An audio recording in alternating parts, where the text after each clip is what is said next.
para sa mga taga Cebu, lalo na sa ating mga pasyente at frontliners sa mga pampublikong ospital. Personal na nakilahok si Pangulong Ferdinand R. Marcos Jr. sa turnover ng medical assistance na isinagawa ng Philippine Charity Sweepstakes Office or PCSO bilang bahagi ng Medical Equipment Donation Program ng ahensya.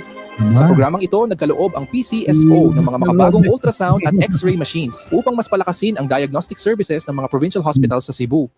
Layunin nito ang mas mabilis, mas epesyente at mas tumpak na medical examinations para sa mga pasyente. Grabe, no? Alam nyo, this last, mga past administrations, marami talaga ang medyo natatakot sa magpa-hospital, no? And then, I can still recall, no, yung mga kamag-anak namin na sa mga probinsya, takot sila no, na magpa-hospital, magpa-check up kasi